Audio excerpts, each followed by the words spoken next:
Okay, good morning, everyone. Thank you very much to the organisers for putting on the event. As Mark mentioned, I'm James from the University of Warwick, and today I'm talking about deciphering the observed population of double white dwarf binaries and the search for Type Ia Supernovae progenitors in that population.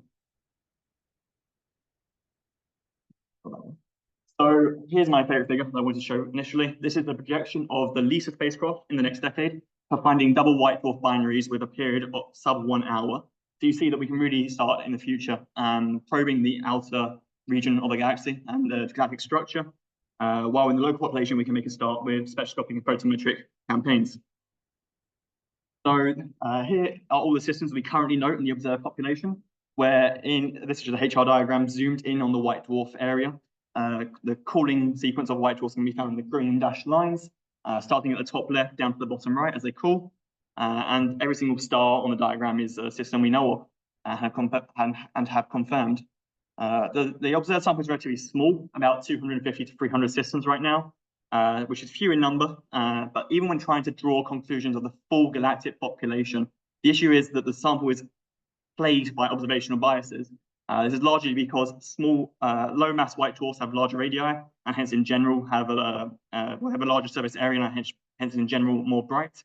And also we're biased towards ultra compact periods because of photometric campaigns like ZTF or Atlas that are able to find eclipsing systems, and the eclipses are more probable at compact orbits.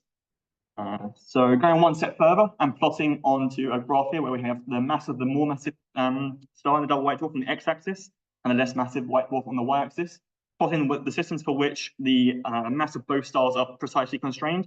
You get the triangle there. So we see on the left-hand side a lot of systems on the bottom two. That's really reflective of the biased population towards low mass white dwarfs and double white dwarf binaries.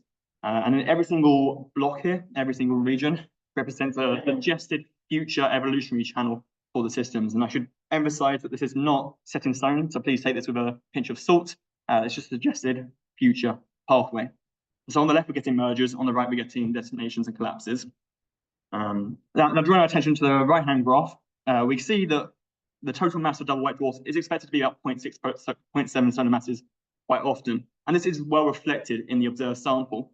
But at the same time, we should see many greater than 1 solar mass total mass double white dwarf binaries, which just aren't there. We have a handful of systems of contenders, but nothing more. And not only is it an issue for BPS models, binary population synthesis models of the galaxy, but obviously we need these systems to explain Type Ia supernovae and to actually prove if double white dwarfs are a leading or the leading progenitor channel leading up to them. And yeah, we know that many supernovae exist, of course, from 2/3 of them roughly being found through transient surveys. So where are they? This is what the DBL survey, the double-lined double white dwarf survey, strives to solve. And apologies for the formatting. It's from the different PowerPoint version, I think. So yeah, we're taking the general calling sequence of white dwarfs, which is shown by the black dashed line from top left to bottom right again, and we're taking overluminous systems. So this is the reason why they're overluminous here is likely in many cases because the flux from a second star makes it brighter as a system, putting out a higher absolute magnitude observed. And we particularly want to find cases where we can see both stars in the spectra at the same time. If we see the two of them, we get to disentangle the signature and hence get precise atmospheric masses for both components. And I should emphasize that this is only possible in recent years thanks to the precise parallaxes and precise colors reported by the Gaia mission. So when we did this, we did a large medium resolution spectroscopic survey here on the William Herschel telescope. And you can quite clearly see we find a lot of double-lined systems where, in fact, about 30% of the candidates, more than expected, were double-lined. So these are absorption features of H alpha. And you can see the two stars split from one star being blue shifted, one star being red shifted across the orbit of the binary. So now we get atmospheric masses from those fit spectra. And going back to the same triangle graph I showed before, we have like shown with the DBL survey systems that have been newly discovered, shown in red. Before I mentioned how we have a lack of all these greater than 1 solar mass double white dwarfs in the observed sample. Well, now we fill that quite nicely. We have a lot of contesting systems that can indeed fulfill that criteria. All of these have a period of less than 1 to 4 days or so, because we can see the large radial velocity variation from both stars, and yeah, we've uncovered a hidden population of massive double white dwarfs, and they're all relatively local as well. The end goal of this is really to obtain a mass period distribution of double white dwarfs with well-defined observational biases. We have a really good handle on what our observed biases are here, to then calibrate the EPS models, common envelope evolution, stable mass transfer, and the such. When doing a large survey of systems, you're always going to find something interesting, and here's something really quite remarkable, which is actually the largest total mass double white dwarf found to date. So I'm showing an animation of what this will look like when the merger or they come into contact in 22 gigayears roughly. Yeah, it comes in a total of 1.555 solar masses. I'll be quiet now so you can see the nice video.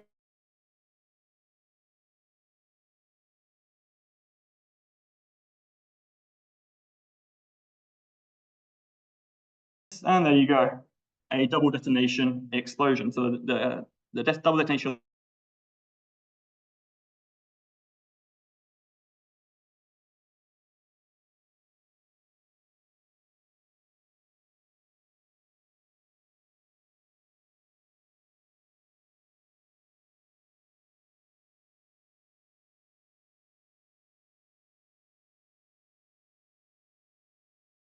was home.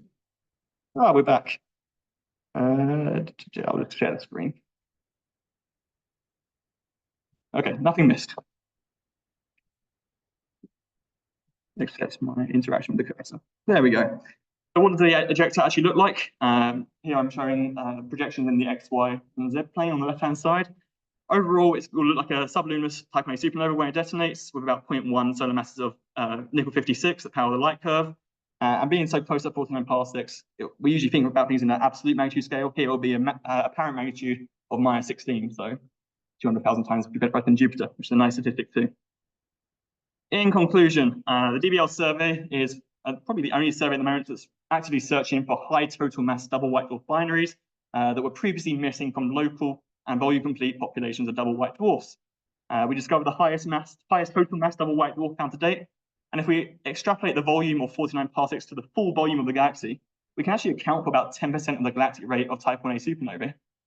Here at the bottom are the papers. One's been, the system I just showed you, the animation, has been submitted last week. You can find the full description of the survey on the left-hand side, and the people at home or online, you're welcome to email me too. Thank you very much for listening, and any questions?